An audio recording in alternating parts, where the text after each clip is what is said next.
Okay, well, now we're ready. Good afternoon. My name is Jim Townsend, and I am the director of the Levin Center at Wayne State University Law School.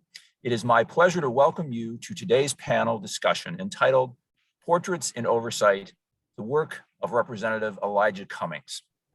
I want to thank the U.S. Capitol Historical Society for co-hosting today's panel.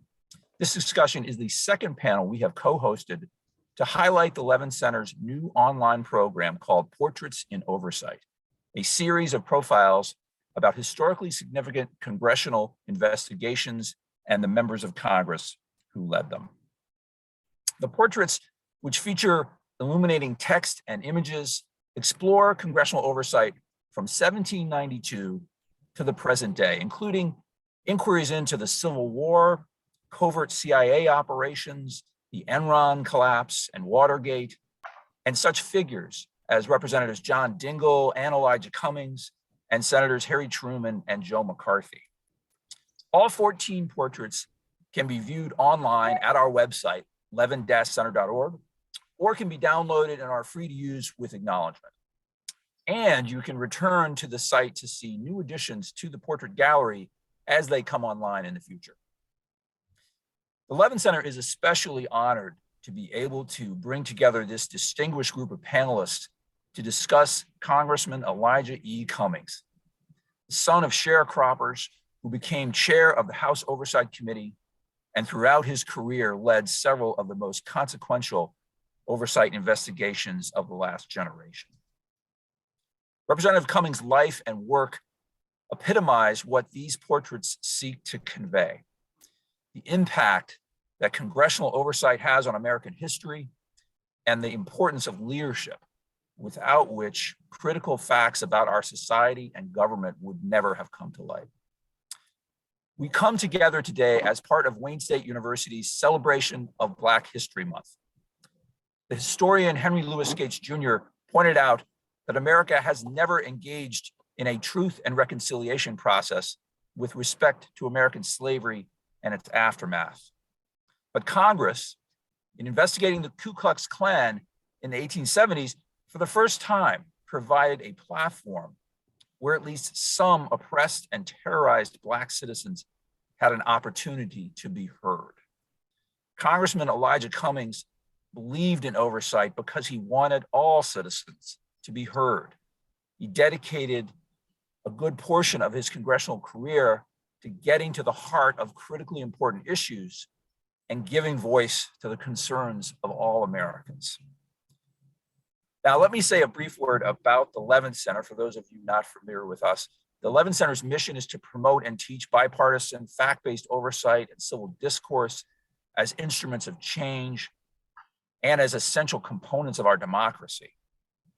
Since 2015, when the late Senator Carl Levin established the center here at Wayne State University Law School, we have pursued that mission through trainings and workshops in Congress and state legislatures, convenings and commentary in the media and in the courts, and through research and scholarship. You can learn more about our work by visiting our website. Again, that's levin-center.org, joining one of our listservs, or following us on social media. Before turning things over to our moderator, who will introduce the panel, I want to thank again the U.S. Historical Society for co-sponsoring this event and ask its president and CEO, Jane Campbell, to say a few words. Jane? Thank you so much, Jim. It is an honor indeed to co-sponsor this with the Levin Center. I had the honor to work with Senator Levin when I was the staff director for the Committee on Small Business. And we knew that when Senator Levin came in and asked questions, we were going to get the right questions that would get the answers from the administration. And so it is indeed a proper way to honor him, to establish the center to study congressional oversight. One of the fascinating things we always do when we participate in programs as the Capitol Historical Society is look at what's the history. And Jim, you mentioned some of it, but you go back to the Constitution, which doesn't specifically say the Congress shall provide oversight, but it does say that the Congress alone is authorized to appropriate funds. And flowing from that authority comes the necessity for congressional oversight. Because how can you appropriate funds if you don't know what those funds are being used for, if you don't know the laws being followed, if you can't follow through? And you look back to this matter has been litigated. And in 1927, the Supreme Court found that in investigating the Department of Justice on a matter, Congress was absolutely considering what the Supreme Court called a subject on which legislation could be had, pretty wide open. And so you look back and you see that one of the first laws of the first Congress, the 1789 Act to establish the Treasury Department, called on the Secretary of the Treasury to report to the Congress on public expenditures on all accounts. And throughout history, as Jim has enumerated, and as the portraits really enumerate, Congress has stepped in and provided that critical oversight. And it has been affirmed time and again in various congressional legislation. So what we even see is that Congress stepped into it really clearly to say that when a president established a gag rule to prohibit people from going and talking to Congress, that was not going to work. That in fact, we would have whistleblower protection so that there would be a constant flow of information to the Congress. Congressman Cummings is a unique figure. He's often been identified by those who worked with him as the true north of Congress. And his work in congressional oversight is marquee. And so it is an honor for the Capitol Historical Society to join with the Levin Center and this incredible group of scholars and people who knew and worked with Congressman Cummings to provide those portraits in oversight. Thank you very much, Jim, for allowing us to be part. Jane, thank you for those remarks. Now let me introduce our moderator for today's panel, Jennifer Saline. Jennifer Saline, or as she's known as Jen, last month became the newest member of the Levin Center's staff when she joined us as co-director of the Levin Center's Washington office. Jen came to the center from academia. She was a professor of political science at the University of Missouri, and prior to that at the University of Illinois. She has published extensively on administrative law, separation of powers issues, and oversight. Jen earned her PhD from Vanderbilt University and her JD from Wake Forest University. Please welcome my colleague, Jennifer Saline. Jen, take it away. Thanks, Jim. And thank you, Jane, for your wonderful introductory remarks. As both Jim and Jane suggested, one of my favorite profiles on oversight is on the oversight work of Representative Elijah Cummings. And it's particularly important to me as someone who grew up in Baltimore and spent the first 18 years of my life there. And my entire extended family is still in the Baltimore area. And that is important for Elijah Cummings because he was elected in 1996 as a representative for Maryland's 7th Congressional District. And as was suggested, he served on the Committee on Oversight and Reform from his earliest days in Congress, becoming ranking minority member in 2010 and committee chair in 2019. And so we put together this distinguished list of panelists to discuss the late Representative Cummings' legacy of tremendous commitment to fact-finding and public service more generally. And so what I'd like to do now is just introduce each of our panelists. First, we have Dave Rapallo, who is the current director of the Federal Legislation Clinic at Georgetown Law. He spent 23 years in high-level positions in both Congress and the White House, including as staff director of the House Committee on Oversight and Reform under Chairman Cummings. Next, we have Vernon Sims, who is the current director of the Smithsonian's Office of Government Relations. For more than 20 years, Vernon served as chief of staff for Representative Cummings, and in that role, he provided strategic support of Representative Cummings' leadership on the Committee on Oversight and Reform, as well as his connections to the Congressional Black Caucus. Next, we have Trudy Perkins, who is the current acting chief of staff for Senator Sherrod Brown. She served as a congressional staffer for 20 years, and prior to joining Senator Brown's office in 2020, she served as deputy chief of staff and communications director for Representative Cummings. And then finally, last but not least, we have Larry Gibson, who is the Morton Sophia Mock Professor at the University of Maryland's Francis King Carey School of Law. And in addition to extensive research on the history of civil rights and African-American lawyers in Maryland, he served as Associate Deputy Attorney General in the Carter administration and has directed local, state, and national political campaigns since 1968. And so to get things started, because each of our panelists have personal interactions with Elijah Cummings and have really known him as a human being as well as a prolific figure in oversight, I asked each of our panelists to take about 5 minutes or so to share one story of Representative Cummings that they feel encapsulates his commitment to oversight and fact-finding. And after each of them share their stories, we'll have a fairly informal conversation, and then we'll open it up to questions from the audience. So first, we're going to start with Larry, and then we will move down the list from there. So take it away, Larry. My mission is to give you a little personal background about Elijah Cummings, to explain why he was by disposition, by character, and by background, a perfect match to perform meaningful congressional oversight. Elijah Cummings and I first met 53 years ago on March the 26th, 1969. Elijah was an 18-year-old student at the high school I had attended. The name is Baltimore City College. The school had a Hall of Fame, which honored distinguished alumni. Elijah, as the senior class president, concluded that the school should add some diversity to its Hall of Fame because no African American had ever been inducted.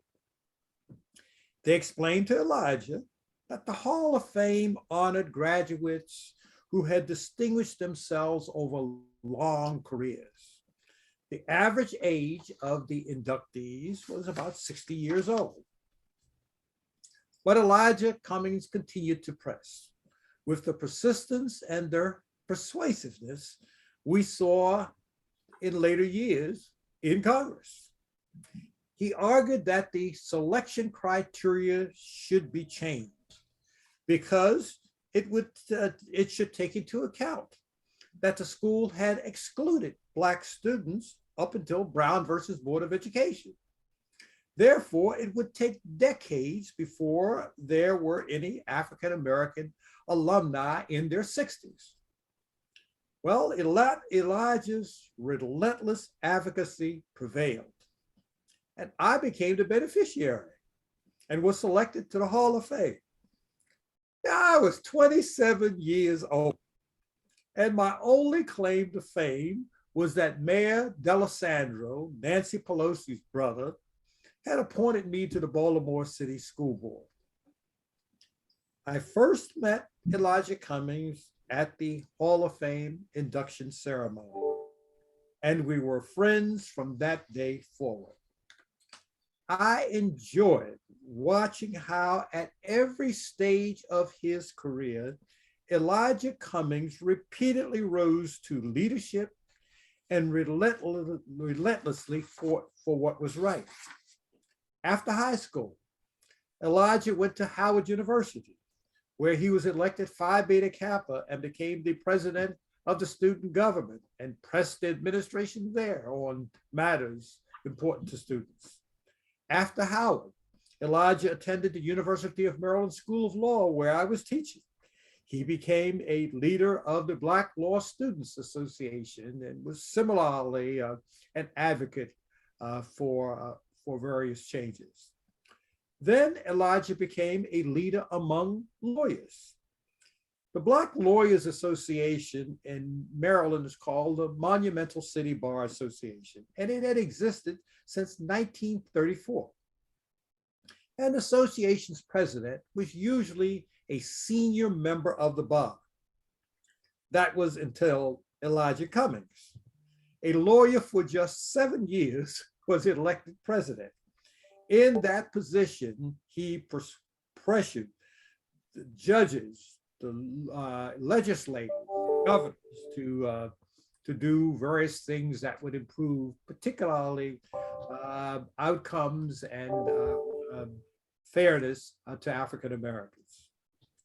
Then he began his career in elective office. First, there were his years in the Maryland General Assembly, where he became the Speaker Pro Tem.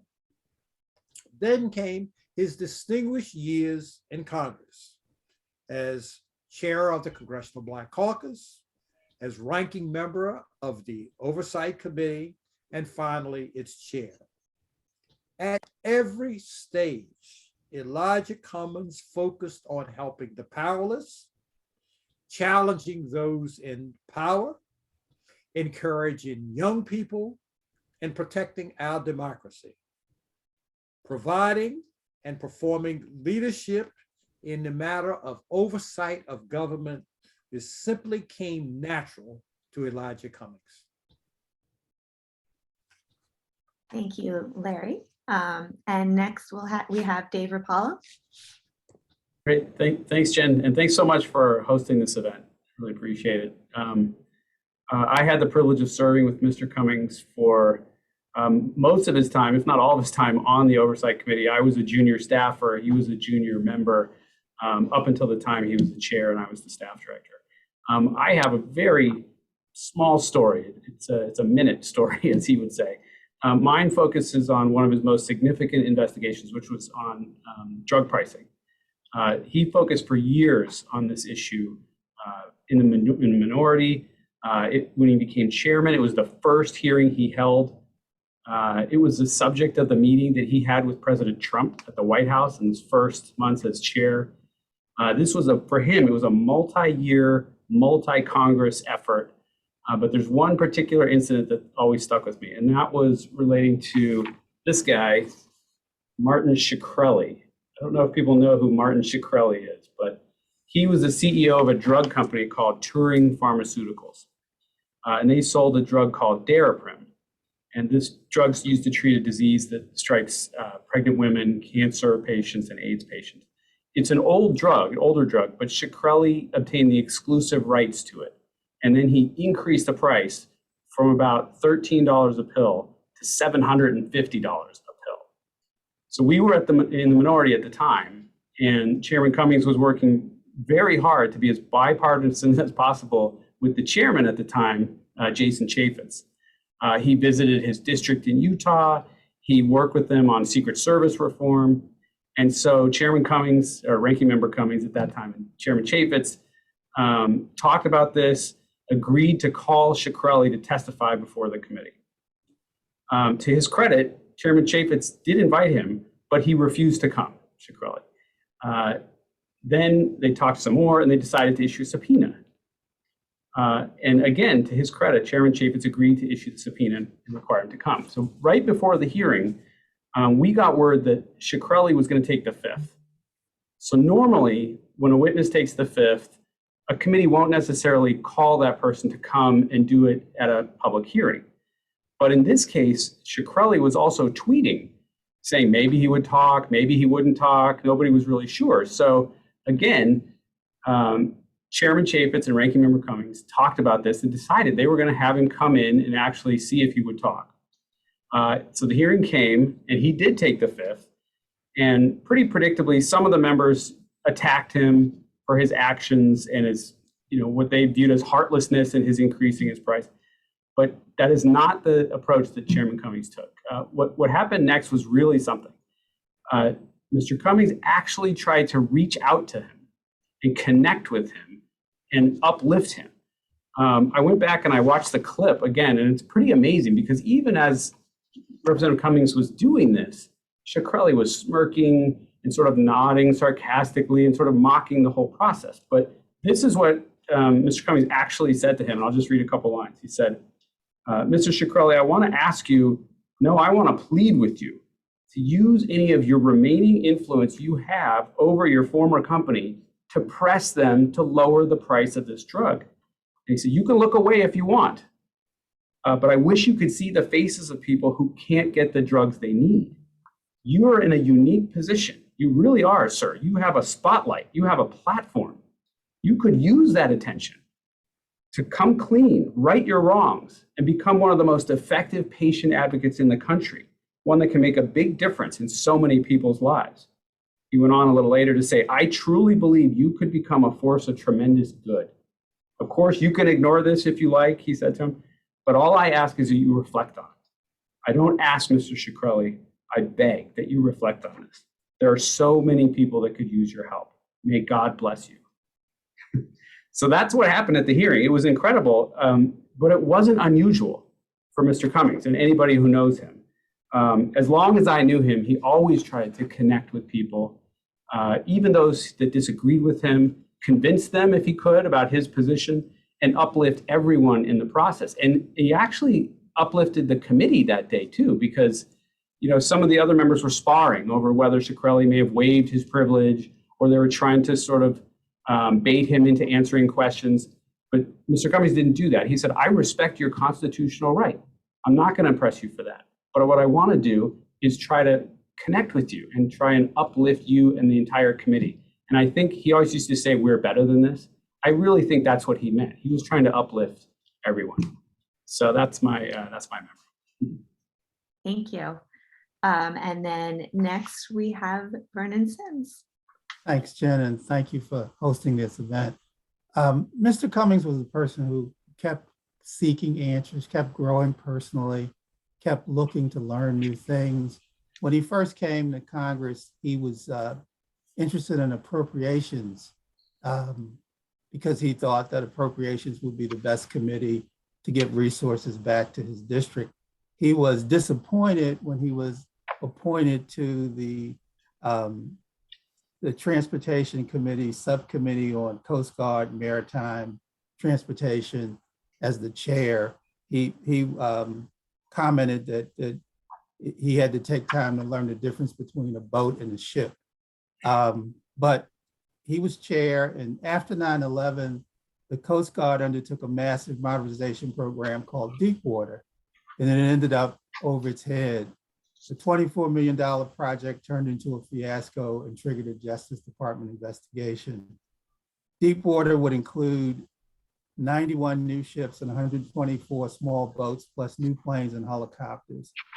But 5 years into the program, the Coast Guard had fewer boats and ships than it did before it started. Congressman Cummings, as chair of the Coast Guard Committee, called the program, quote, a mess. In March 2007, Congressman Cummings convened a subcommittee hearing to examine the Coast Guard's fiscal 2008 budget regarding the Deepwater procurement program.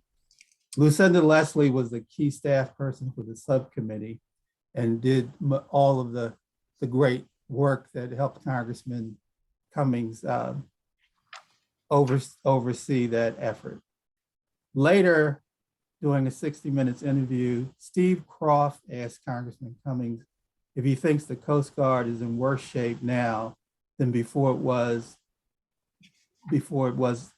it began Deepwater. And Congressman Cummings tells Croft, quote, they say they're not, but I think there are. From the outset, the Coast Guard didn't have the resources to run a $24 billion project. It outsourced the entire program, including construction and day-to-day management, to private sources. But they found that the radios, which were vital for communication with other boats, helicopters, when they got wet, they didn't work. The antennas and electronic components on the exterior of the boat wouldn't survive the extreme weather the Coast Guard had to operate in. Even something as simple as placement of security cameras made no sense. They installed the cameras and there were blind spots. Of course, you don't want blind spots. The boat's electronic communication system, which failed to meet government security standards, voice and data transmissions could leak out and be monitored by anyone, jeopardizing the Coast Guard's secret messages. In addition, tests showed that the technical design of the Coast Guard cutters had to be scrapped, which meant that $38 million in development costs went down the drain. There were problems with stress and metal fatigue for the cutters that were being built. And after a few weeks in the water, all 8 boats experienced severe structural problems and had to be pulled out of service. They were tied up at a pier at the Coast Guard Baltimore shipyard waiting to be decommissioned. And the Coast Guard determined that the problems were too serious to be fixed. Mr. Cummings said, quote, "We should not allow situations to occur where you spend $14 million for a boat that doesn't float." Steve Croft in his 60 Minutes interview asked Mr. Cummings, "How does that happen?" Cummings said, quote, "I don't know. The thing I'll tell you, and I think I know partly, it started with some people not either paying attention or people who didn't care or people who were greedy or people who were incompetent or people who lacked integrity or a combination of all." Mr. Cummings was a fierce advocate for oversight, and his last quote was, he said, "We must ensure that the government gets exactly what it's paid for and that all assets acquired under deep water meet contract specifications." So the committee chairmanship that he didn't want, he turned into something of benefit and became a fierce advocate for the use of government funds. Thank you. Thank you. And now we have Trudy. Thanks, Jen. And thank you so much for hosting this event. And I'm just really grateful for the opportunity to join everyone and also to see colleagues and friends that I haven't seen in a while. So it's great that although we're virtual, we're still able to see one another. So I'm really excited about this event. I wanted to focus some on what Congressman Cummings did in his district. Of course, his oversight work in DC and his committee assignments and through legislation was a lot of his focus, but he did practice oversight in his district, and what he did of perhaps not through legislation, but using his position to make sure that people in power are held accountable, and to make sure, as everyone on this panel has already stated, his work was grounded in service. So to make sure that he's helping people to get access to opportunity. All of his work was grounded in service to people he called the unapplauded, unappreciated, and underserved. And he used his position as a congressional leader to serve and create change for these people. One of the ways in which he did that was by holding developers in his district who were building projects accountable, ensuring that small, local, minority and women-owned companies would have access to the business opportunities that are associated with these projects. What would happen is that small businesses would see development projects that were going on in their own backyard, and the contracts were going to companies that weren't even in the state. And they would let Congressman Cummings know that this was happening. And so one project in particular that Congressman Cummings got involved with was the East Baltimore Development Initiative. And that was an 88-acre redevelopment project that promised commercial buildings, including biotech companies, a hotel, also new homes, and an elementary school. Congressman Cummings was determined to make sure that the people who lived and worked in this community would have access to the opportunities being created there. So he'd hold quarterly informational sessions and would bring together the developer and the small businesses to talk about what a part of the project was starting, what types of trades were needed, what small businesses needed to do to be eligible to compete for the contracts. He also worked with the nonprofit organization responsible for the project to make sure they had an economic inclusion plan that included measurable goals and provisions for holding developers accountable if they didn't meet those goals. What he did with EBDI served as a blueprint for other development projects in this district. And it got to the point, literally, Congressman Cummings would just be riding around, would see a sign that's coming up with a certain developer's name on it, and then call me and tell them to send out our letter about economic inclusion.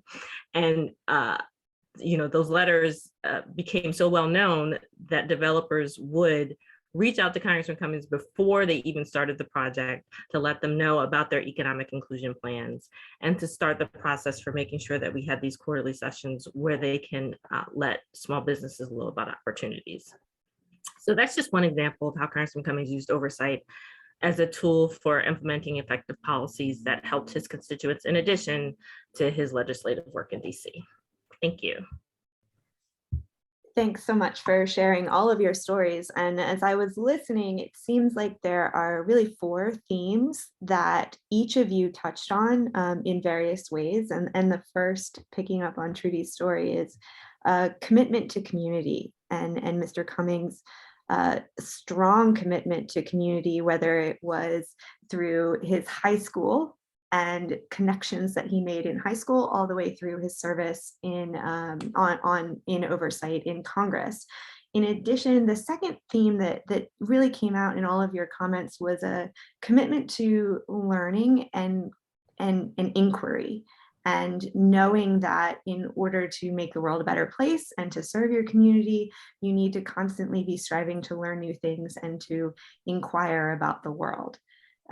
The third theme that seemed to come out in each one of your stories was compassion, and that you need to interact with others and conduct yourself with compassion. And because that tends to resonate with people and to help you get the things that you want to achieve done much more effectively than aggression.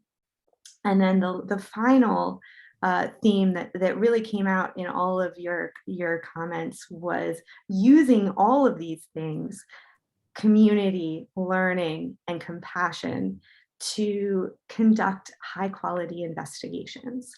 And so what I'd like to do is break our conversation down into those 4 different things and just talk a little bit more about it. So first, this commitment to community. How do you think his community shaped the way he conducted himself in both the Maryland State Legislature and then also ultimately in the US Congress? And that's open to anyone who wants to answer it. Well, keep in mind where he lived. I mean, this was not a matter which he had to figure out what's going on. He lived in the community. He lived in the heart of West Baltimore. So he saw the community all the time. But I know you want to follow this line, but can I ask a question of Dave, of Trudy, and Vernon?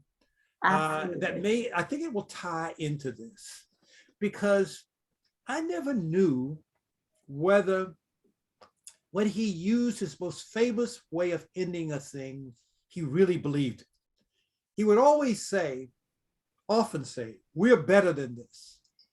And then I'd meet him up. I said, Elijah, no, we aren't. No, we're not. This, and I was never able to get a clarity whether he believed it or whether that was aspirational or what. I mean, we would talk about it, but I could never, there are times when I actually challenged him. Elijah, that is nonsense. We aren't any better. Look what this country has been doing and all of these years, etc. What do y'all think? Did Elijah really believe we were better than that? Or was he essentially saying we ought to be, or I hope we can get to be better? I mean, that's not your agenda, Jennifer, but I got these folks in front of me, and I've been asking myself that for a long time. I advertise this to you guys as a coffee hour, so let's do it. Let's have a conversation. I would say, yes, he absolutely believed it. The proof was, for me, that he had what some people would consider to be unreasonable expectations as his normal expectations. I'll give you a real quick example. His car was stolen and he was in Washington. A constituent called the office and cursing, was not happy that the congressman's car was in a particular area of Baltimore when he was supposed to be in Washington. I called him and asked him, do you have your car? And he was not happy. No, I don't have my car. It was stolen. So I said, I know where your car is. It's in the area. A woman has called and said your car is there. She was upset because she thought you were sleeping around or something because your car was in this area. He said, oh, great. And this was his normal expectation. He said, can you go get it for me? My key is in the drawer of my middle drawer of my office. Can you go get it? No, he didn't say, can you go get it? He said, go get it for me. So I went and stole back his stolen car.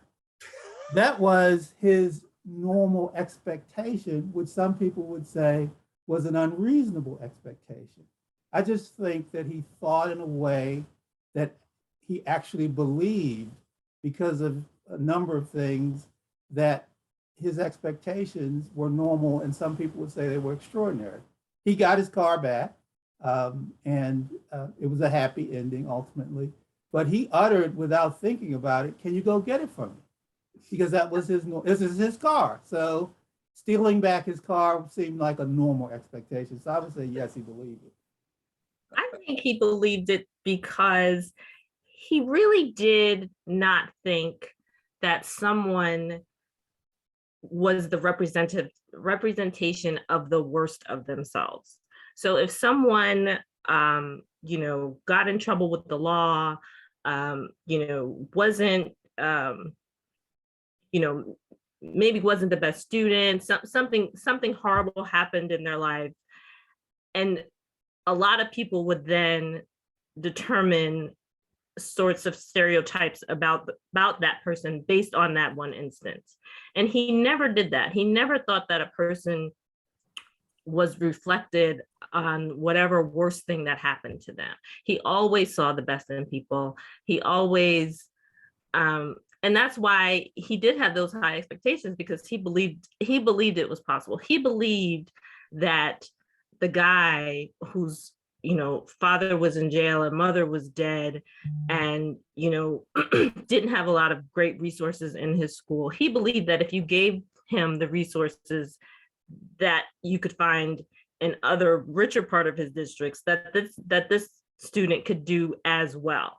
And he an example of that is when he was the Coast Guard subcommittee chair, he found out that there was no school in his district that focused on maritime. And he was like, how can I be the chair of this committee? And I have no public school in my district that focuses on maritime. And he went and found a school, basically adopted the school, got a bunch of people in the maritime industry to invest in the school so that these students could have access to opportunities in maritime. And these are students, just like him, may not have even thought that this is even anything that's of interest to them, but or that they could actually pursue education and a career in that. But that never came to his mind. He just thought, I'm in a position that I can provide resources, I can gather people who will help them, I'm going to invest in this school, and these students are going to succeed. And and he didn't think of, okay, this is an inner city school that doesn't get resources usually, they're starting so far behind, how are they going to catch up? Like, none of that came to him. None of that came to him. And I really do believe it's because he never would identify a person by the worst thing that happened to them. Yeah, I totally agree with that. And it's a great question because it's a philosophical one. Is it aspirational or descriptive or that sort of thing? In a way, I sort of think it was all of it. Like, he knew in his heart that people were better than, exactly like you just said, better than their worst act. But it was also the striving, right? That's what it was. And I think that's what he took to Oversight. And just for the record, if anybody doesn't have it, you should go get his book that he did. But he did that all the time. Like if you think about the, probably one of his most famous moments was the Michael Cohen hearing. At the end of that hearing, like the hearing was a little bit of a circus. It was very partisan. It was not the best moment. But then he elevated everybody at the end of that hearing by doing exactly that, by acknowledging the fact that he knew in his heart that everybody was better than, you know, their behavior that day. But also he did it with Michael Cohen himself. You know, if you remember that exchange with Cohen, you know, he put it on him to change his life and what his story meant to America at that moment. So in a way, I think it's sort of both. I think he both really believed it, and it was the act of being aspirational too. He talked a lot about that Cohen. I'll tell you what struck him.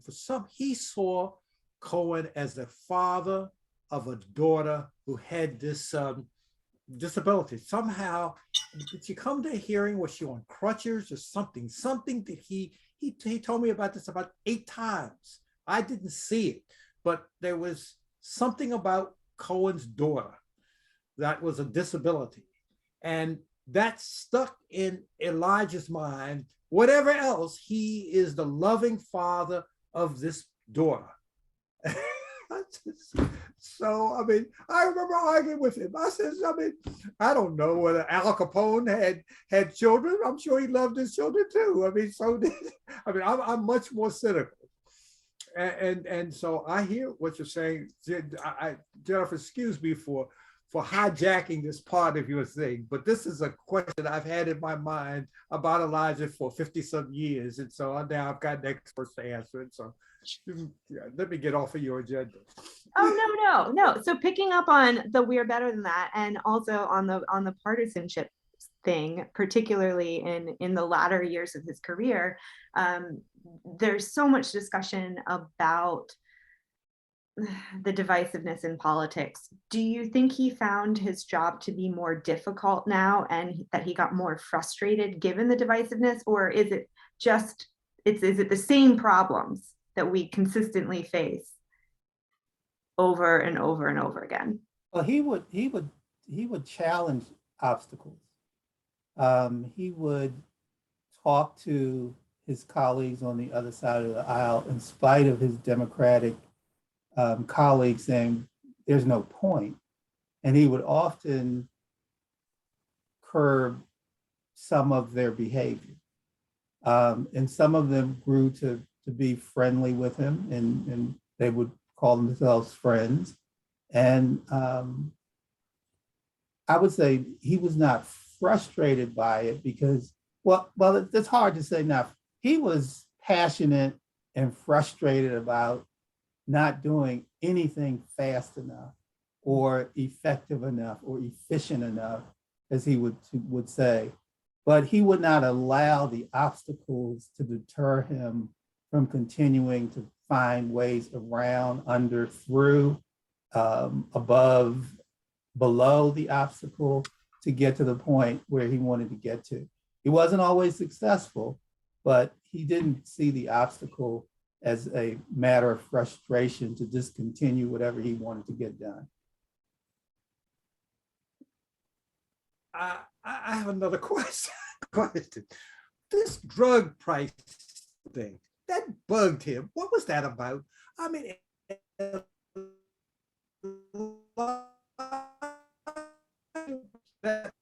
the prices of stuck in his craw, he would talk about it, he would complain, you'd be talking to him about something else, and that'll come up. Well, why? But I never got clear, what was the genesis of this? Was there some specific event? What was that all about? It was a bunch of constituents and his own family's experience. He would be at Home Depot and someone would come up to him and start crying and thank him for trying to get drug prices reduced, and explain to him that they had to make a decision between buying food or getting drugs. And he did relay a story where a person actually said that they were buying dog food because it was cheaper than buying food. They were buying dry dog food because they had to have the medicine, and they couldn't afford both. And he also knew of situations, he was an attorney, and where people had filed bankruptcy because of their health situation, having to use money that they saved to live their entire life savings for health or medical conditions. He was deeply affected. He was accessible, and he was deeply affected by people's personal stories of suffering. And he thought the suffering should not happen in a country that had this kind of wealth. He told me one time, I think this was with the CVS up at North Avenue. This was about somebody, maybe this person was in line ahead of him. And the issue was which medicine. And the woman was asking what was the price. This person was trying to decide which medicine to get. Apparently she couldn't get them all. And she was juggling this. And that just, yeah, he did tell me about one of those times where it wasn't food or medicine, it was which medicine. But that was a genuine concern of his. That was, and I was curious about what got it going. Yeah, I know on the committee, he would definitely relay personal stories. Like during a hearing we'd be having, and he would talk about when he personally was in the hospital and somebody in the room next to him was about to get discharged. He would say, "Oh, you must be really happy you're heading home." And the other patient said, "You know, I'm nervous because when I go home, I might have to choose between whether I get my medication or whether we get food. Or I'm scared to leave." And he would relay those personal stories in the context of the bigger investigation. And it kind of also goes to his long-term view of things. Like, yes, it can get extremely partisan, but he took the long view, and he was doing it out of the minority. He would work with the Senate if he could on certain projects. He would dedicate certain staff on the minority staff just to focus on this issue, even if the majority wasn't focusing on it. And then, like I said, his first hearing, he, as chair, he called a hearing on this topic. And I still remember Antoinette Worsham was the witness. And it was a woman who I believe lost her daughter because of she couldn't get the insulin that she needed. And that was a perfect illustration of him trying to connect with the individual, but related to the broader context. The committee's now gone on to do many reports. And after he passed away, the Energy and Commerce Committee actually renamed the drug pricing bill after him. And it passed the House. I think it currently is still stuck in Build Back Better, but we're hopeful.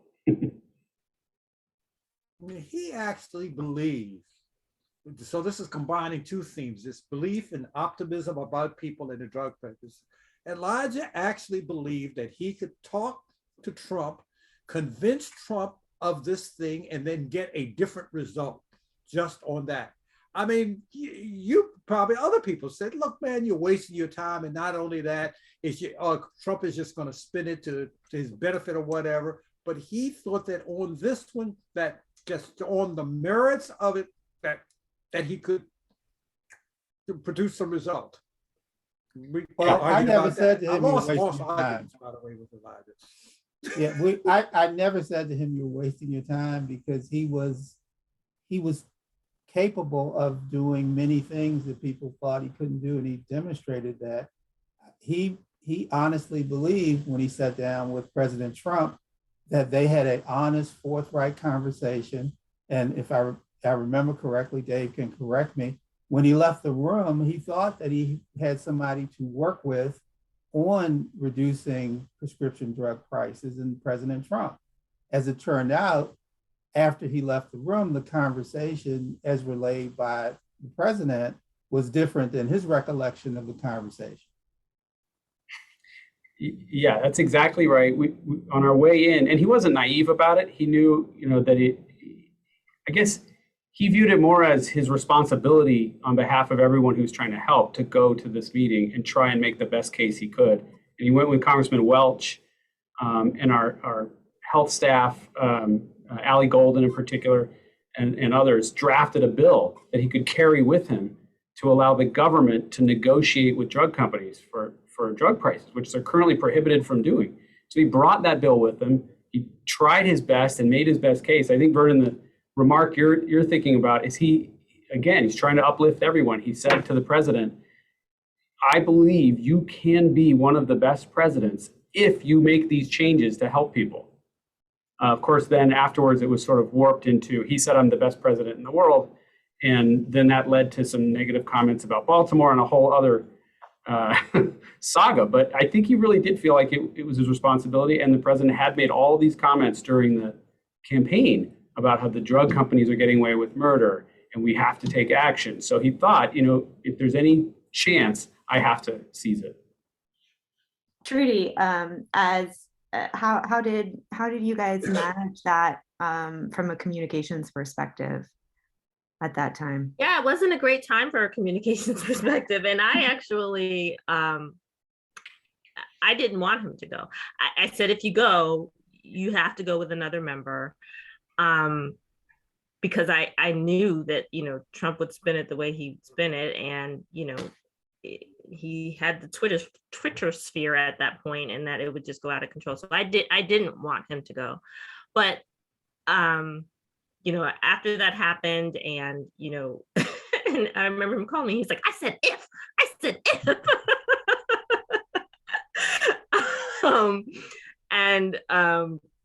So, we got to exactly what the exchange was. And again, because he was who he was, because he had, the reputation of such strong integrity, and because,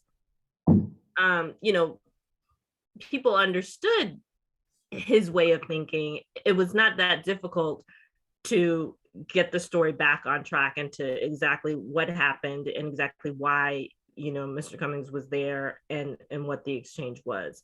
And it's because he had developed, again, years of experience and goodwill from people for them to know that, what his intention was. And another thing about Congressman Cummings is he did not have patience for things that were not common sense. There was a meeting once that we had with a charter school that was having a disagreement with the teachers union. And of course, Congressman Cummings is a union guy. He talks about his father having a union card and supports unions 100%. But he just was so frustrated that these adults, the school and the teachers union leadership, their argument was impacting students getting an education. And he literally, he slammed his head on the table. And the meeting was with the school and Congressman Cummings, and he slammed his hand on the table and he said, get the union rep on the phone right now. And I went and did that. And so he had a conversation. And there again, he figured if I could just talk sense to these people that are having this disagreement, then we can get rid of the logjam and let the students get the help that they need. And he just didn't have patience for things that were just, to him, common sense. Didn't have patience for people who didn't understand things that to him were just common sense.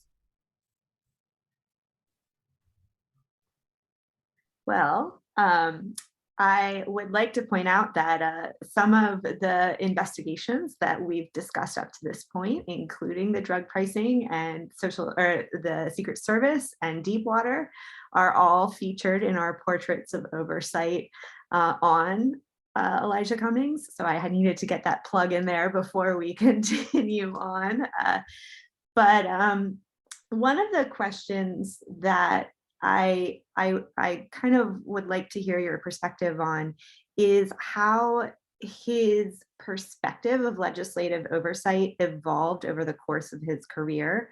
I think up until this point, we've heard that there were constant themes in his career, but I'd like for you guys to reflect a little bit on the evolution of his career.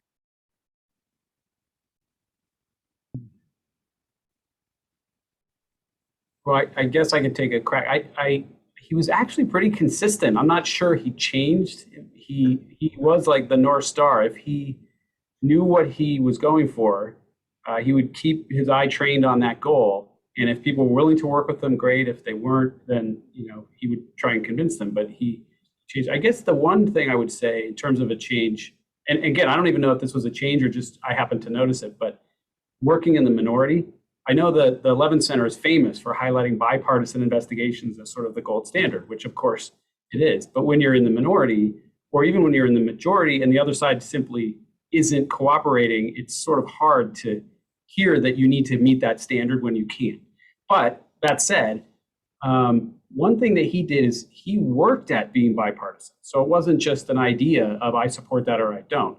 And the example that I'll give is, so he had, I guess we had Isa as the first chair, and then Mr. Chaffetz had come in.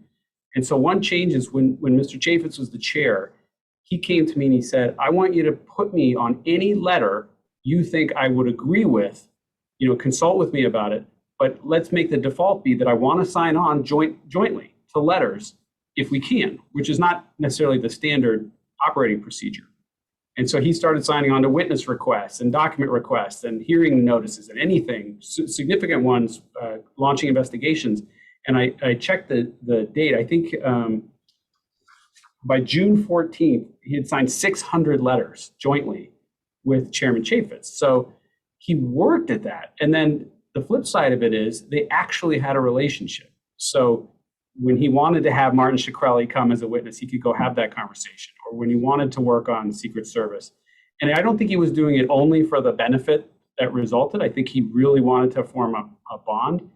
But it highlighted to me that a lot of members now maybe don't think about the work it takes to create that bipartisan space. And he really did recognize it. Yeah, I guess my question was not so much evolution in terms of being the North Star or in terms of philosophy, but more in terms of experience. So would he have known, would he have put his name on all those letters earlier in his career? Is that something that comes from experience and, inquiry and learning and that sort of thing? Yeah. I think the answer is yes. I mean, he did not want the committee chairmanship of the Coast Guard subcommittee. Yeah. He wanted appropriations. So he started with his way of thinking about how he was going to approach Congress as a new member. And he adjusted very quickly to make his own thoughts fit the opportunities that he saw. Yeah, and even in correct me if I'm wrong, Dave, but even in the beginning on the Oversight Committee, he often was given the best questions to ask because, he just had great delivery. I mean, he was an amazing orator, so he had great delivery and he, again, was always looking for the connection with the person he was questioning so that, it wasn't just a show for the sake of a show, but actually getting to the truth of the matter, the heart of the matter, and moving things forward to the best of, his ability, whatever arena or circumstance he was in. So I really do think that it was pretty much at the very beginning, the way that he was at the end started at the beginning. And at this point, I think one of the things that would be helpful would be to engage our audience instead of me asking questions. So if anyone has any questions that they would like me to ask on your behalf, just drop them in the chat and then we can go from there. And if no one has any questions, which I highly doubt, then I'm happy to continue to facilitate the conversation.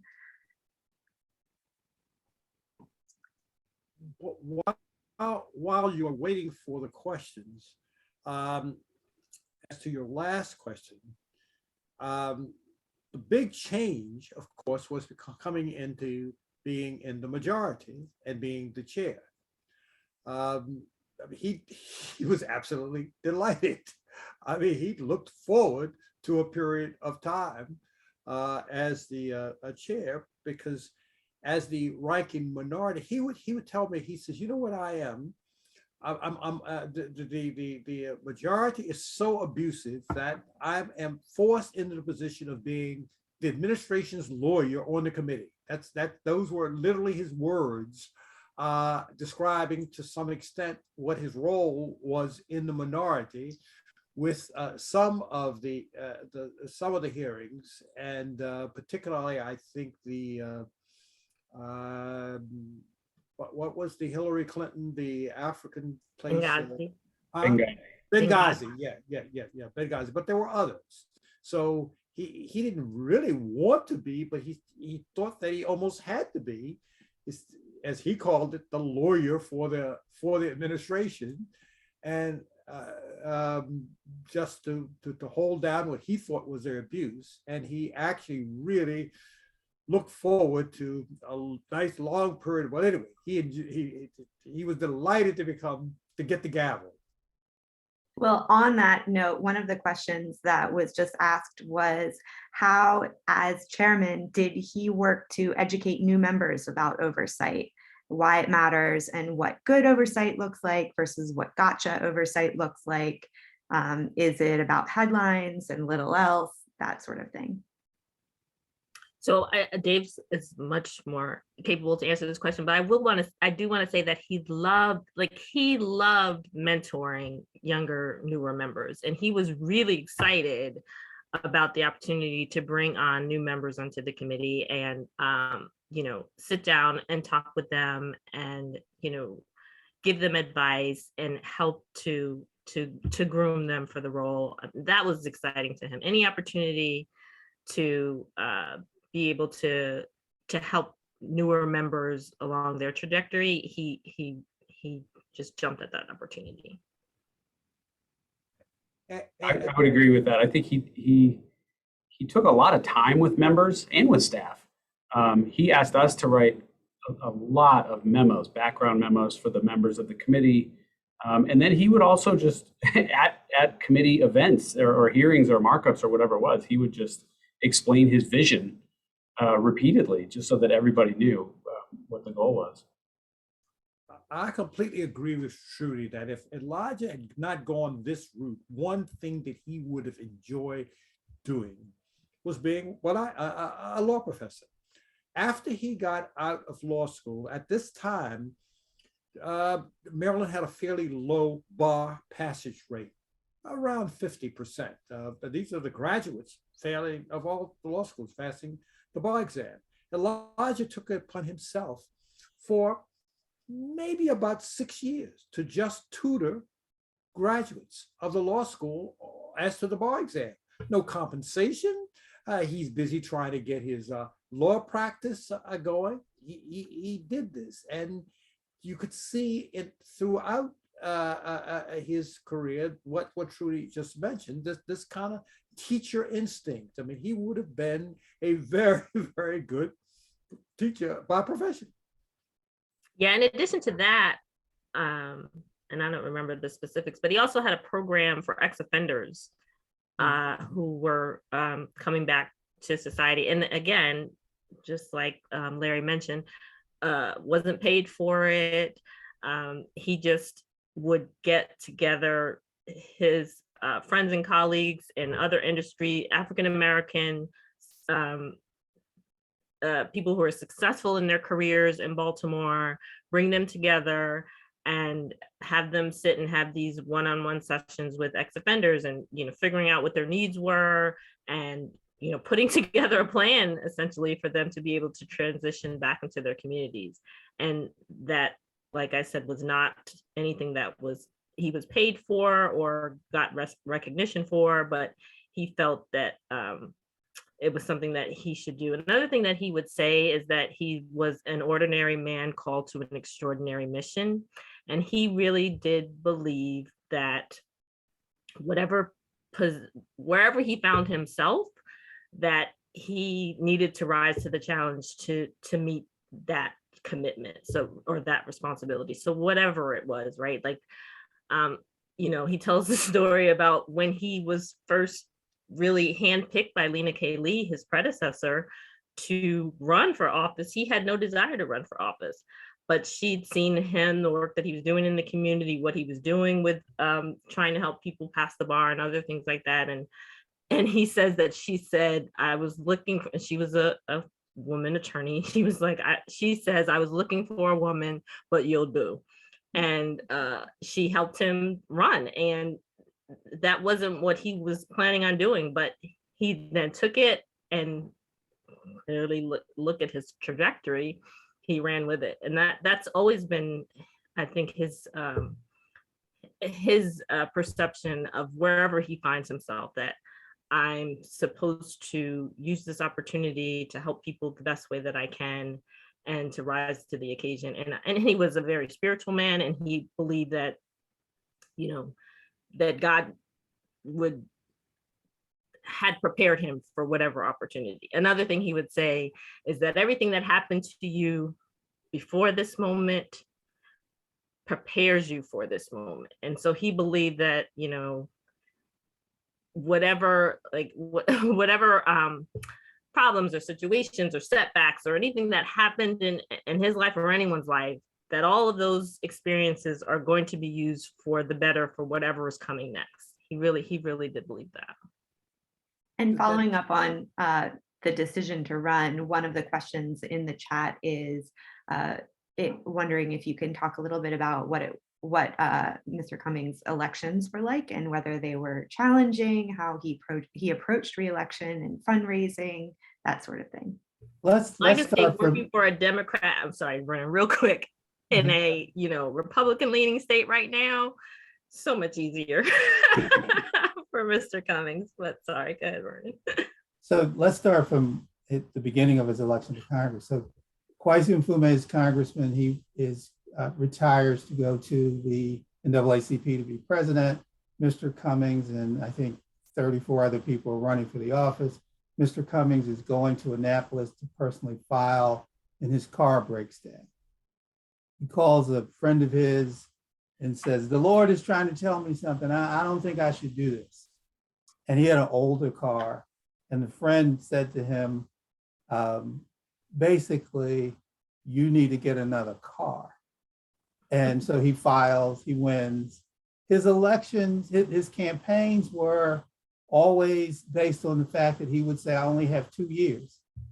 And so he would try to do everything that he could within the 2 years. He ran as if he was going to lose all the time. He did not like fundraising, but he had to do it, and he did it. He would reluctantly do it. He was very organized, and he was the same person on the campaign side as he was on the political side. He would do all the things that he would do. He would find opportunities to mentor some younger person. He would offer as much as he could on the campaign side in some kind of service or assistance to people.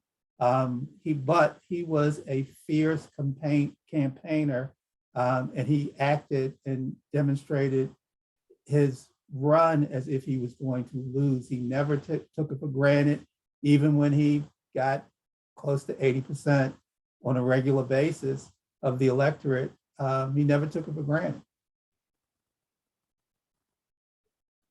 A more substantive question that we received, it was one of the first ones we received, was what Mr. Cummings' stance was on disability rights, and particularly during the disability protests during the past.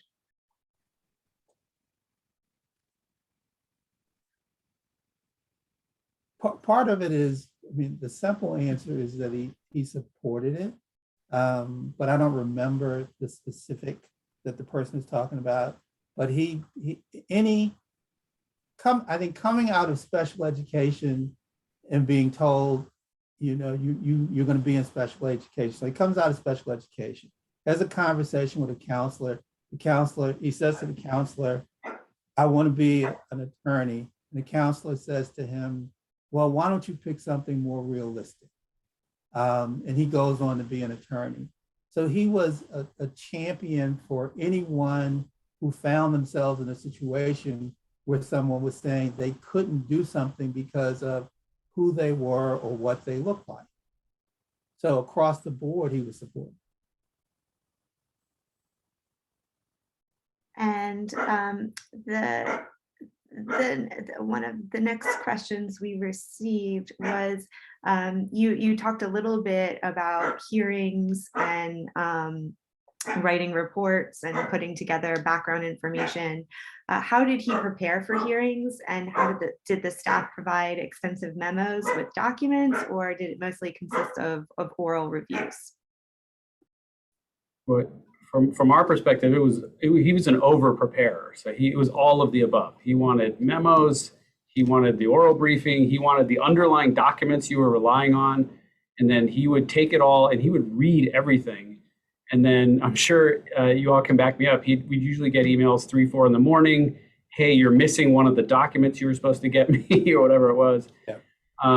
He would, usually the mornings before big hearings, he would like to be calm and think through everything that he had been dealing with. We would try to script stuff out for him, but he was just so good at reading the room and the moment that he would always make whatever we tried to do 100 times better when it actually came out during a hearing or something. But he definitely was one of these types who wants to read everything to feel that level of comfort, and then just be able to have his direct question or point come across that way. And I'm sure it was the same for press too. And he was like a prize fighter in this sense. Before big hearings, he would be in an office listening to spiritual music to get him his mind right, warm himself up, or whatever it did for him. It would not be unusual to find him in an office listening to music to get himself together, like he was going into a fight. Yeah, and for press and for speeches in particular, so Congressman Cummings had a long time speechwriter, and any speech, smaller, a 5-minute speech or an hour-long speech, the speechwriter would come back to the staffer who was with him and say, how'd he do? He did really well. Did he use any of it? He used good afternoon.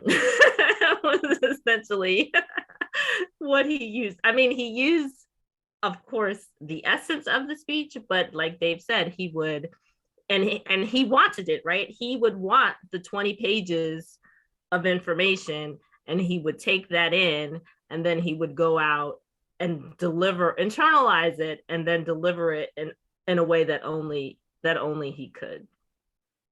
And on that note, can you talk about how his committee and personal staffs worked together on his oversight and policy agenda? Well, there is a restriction, a budgetary restriction between how much you can do as a committee, how much you can do in a personal office. But he without breaking any rules, he had a seamless operation. He was one of the first members of Congress that I know of that the Congress has a very bureaucratic structure: chief of staff, deputy chief of staff, member, legislative director. The committee also has a bureaucratic structure. He actually merged together the bureaucratic structure and a network structure together. And so that means that he would break the bureaucratic structure when he wanted to go into the network structure. And that network structure may be something where he read 167 pages of something, and then he went to a person who was sitting at the front desk, who was a staff director, called them in and said, what do you think about this? Something in the speech.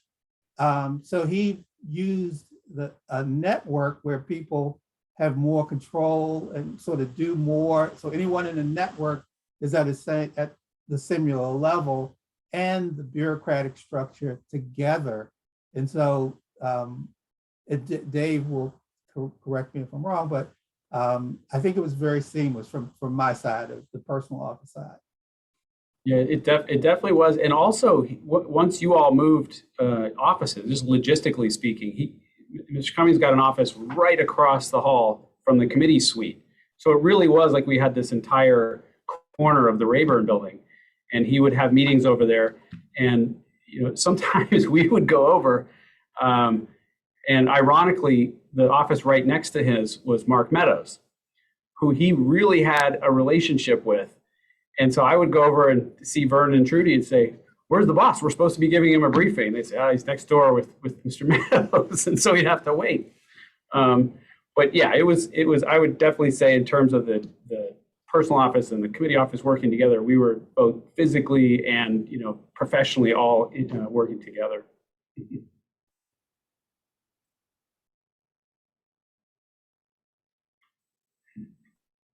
I was muted because my dogs were barking. I apologize. And the next question is that one article that someone read was called "The Reluctant Partisan." Do you think that is an accurate description of Representative Cummings? Why or why not? I do, yeah. I think he would much prefer to be on the same page with the other side, whether he was in the minority or the majority. I think Larry, you mentioned the Benghazi investigation. So not many people know this, but at the beginning of the Select Committee's investigation, he sat down with Chairman Gowdy and they sketched out an investigative plan. And it included document requests, hearings, a schedule for all of the hearings. And he made his commitment that if this is the joint agreed upon plan, he would be okay with going forward and assist and do everything he could. The problem was, once this sort of thing about Hillary's email came out, the majority side dumped the entire schedule, dumped all the hearings that they were going to hold, and just wanted to focus on that. And that's the reason it became so partisan at the end. He was very reluctant about that.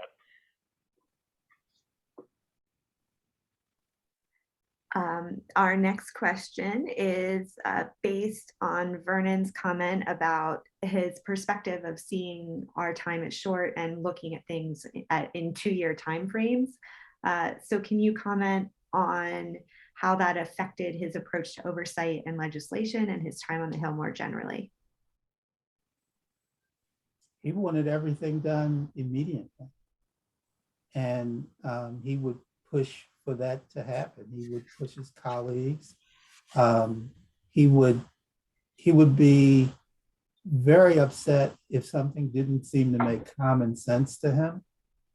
And he would move forward, and he had no problem engaging people personally, whether it was another member of Congress, whether it was leadership of Congress, whether it was an individual. So he would say something about the urgency of now, which I think he got from President Obama.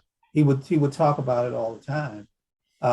He would have a situation where someone wrote something for him and he would deliver it and the word was the wrong word.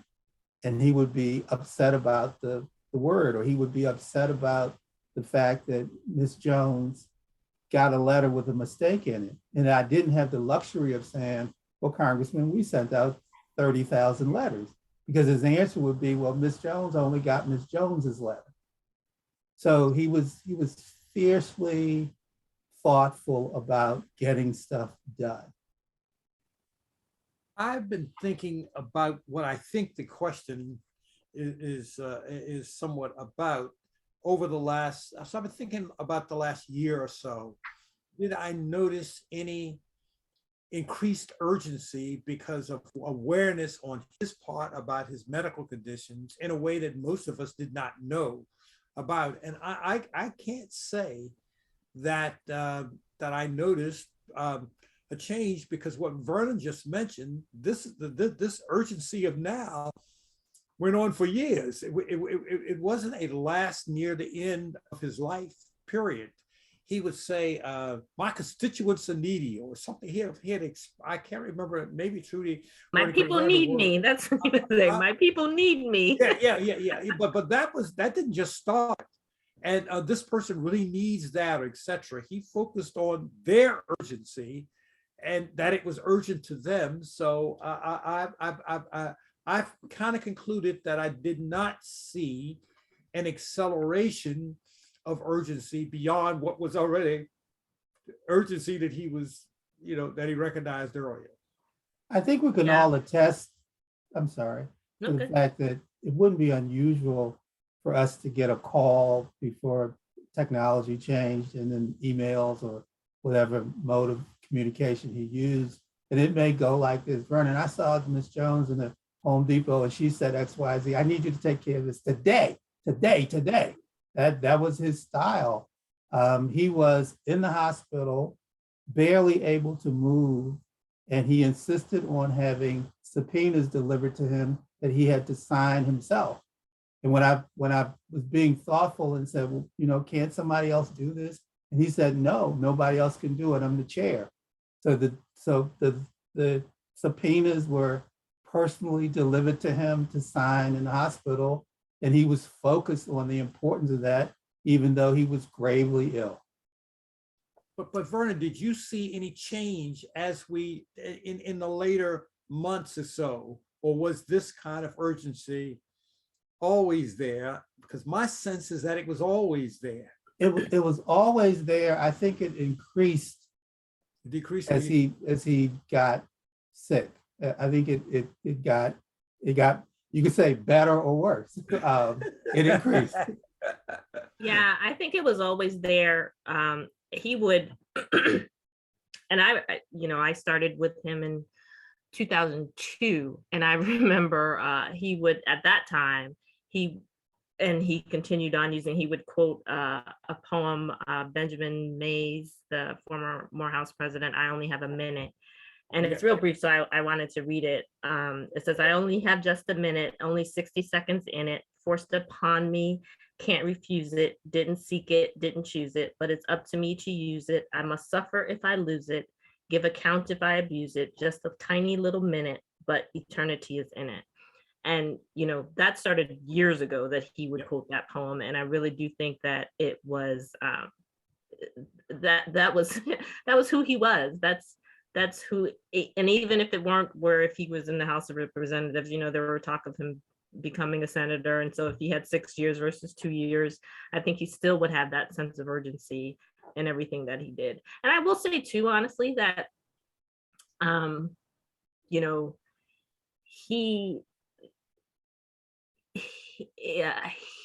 as a Black man, he did feel that he had limited time that others might not have. He did feel that his end may come sooner than others, just because he was a Black man and he had struggles going on. And so I think that was also in the back of his mind too, that longevity would be great and he would take it if he got it, but if he didn't, he was going to make sure that he can, since we were talking about cars so much, ride it until the wheels fall off, that he was going to do everything that he could do in the time that he had. And maybe on that subject, Larry, are you able to share another story about Mr. Cummings making an impact in his early days, perhaps about his experience as a Black man? Yeah, I guess this is a more general answer to that. There would be times when he unintentionally, in his mind, offended some person, a poor person or a person with limited, and it would be passed, and it would worry him. He had this sense of not wanting to hurt poor people. I guess I could just, maybe any people. I don't know if that's responsive to the question, but he would come back to it. I mean, look, you didn't intend that. That person didn't pay any attention. That would be my reaction. Did Vernon or Judy or Dave have any of these? I think it's just poor people. He really did have a keen sense of that. I mean, let's be clear. Like I said, patience was not his virtue. So he would, he would, his way of doing things was a way that he can get results quickly. And sometimes that would come across as impatient. But I remember when and again, I was just starting, I was a young staffer. There was an interview, a news crew in his office, and he had asked me a question. I answered the question, and then he snapped at me. And he after, I mean, I honestly didn't take it personally because everything was going on. It was crazy and things were, you know, it was, so I just was like, okay, whatever, and was going on. And he made a point of coming back to apologize and to say that I never want to disrespect my staff in front of, he didn't want to disrespect us, period, but especially in front of anyone else outside. Like I could tell that it was like he was thinking about it and it bothered him that interaction happened, and he wanted to make sure that he made clear to me that it did bother him and that he apologized for doing it. So yeah, he did have and if he didn't, if he was like having a bad day, or if he was tired, and now that we know he was sicker for longer than any of us knew. So if he was sick and if he wasn't on his A game, and so like say he was giving a speech, for instance, and you could just tell it just wasn't his best, he would feel badly after that because he felt that the people that came to see him had a level of expectation of him, just like Vernon said, as he expected of others, and he wanted to meet that expectation. And if he felt like he fell short, like I remember one time, it was about transportation, and you know, it was a really wonky speech, and he wanted to get everything right, and so he read the speech, which, like I said, he rarely did, and so there wasn't that energy that usually happens when he gives speeches. And after the speech, he called the director of the organization to essentially apologize for feeling like he didn't do his best. And of course, the director of the organization was like, "What are you talking about? You were amazing. You were fantastic. It was, you know, we're just glad that you were here." But he really did strive to not only meet his own expectations of himself, but he never wanted to let anyone down. And he owned his own stuff. So if he did something like Trudy described, where he thought he hurt a staff person or offended him, he wouldn't say to me, "Go tell such and such I'm sorry." He would actually call the person in and have a conversation with him about why he did what he did, and in all instances that I knew of, apologize. And with that, I am going to thank you all for an absolutely lovely discussion and turn it over to Jim for closing remarks. I truly have enjoyed every moment of this.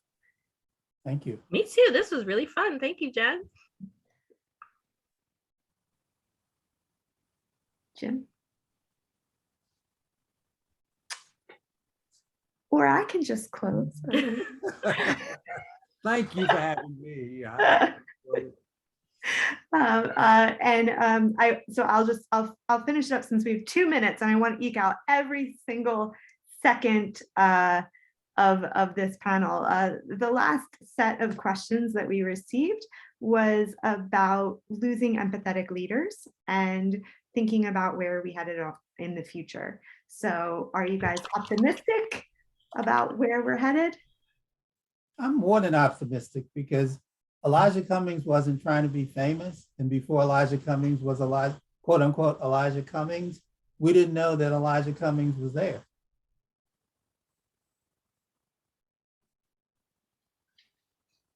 Well, I'll just say this close. I looked up one factoid, which is he served as chairman, the actual post, for only 287 days.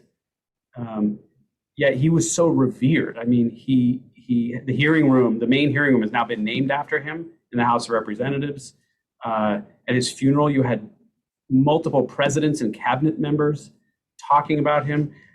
He even got a tribute and an ovation at a full crowd at Yankee Stadium. So obviously he made an impact beyond just being chair. It was his entire career. So I think in thinking of his legacy in that hearing room, which is going to be named after him, it's in name, in spirit, and his portrait, I think, will be put in. I'm not sure what the current date is, but that wonderful new portrait will be hung. And I think members sitting there in the future will try to invoke him whenever they, think it's in their interest, of course, but whenever they're trying to show that they're being uplifting in the way that he was. And in that room dedication, Steny Hoyer said he hopes that future generations will come to see and ask who that man was, and a person will turn around to them and say he was better than us. I just want to thank you, for giving us this opportunity to talk about our friend. And I really appreciate your personal stories, because it brings to life a figure that some may have only seen as a revered figure in Congress and not an actual man with vibrancy and love. So thank you. And thank you all for joining us today. And hopefully we will see you again at one of our next Levin Center webinars. Have a great afternoon. Thank you. Bye-bye. Thank you.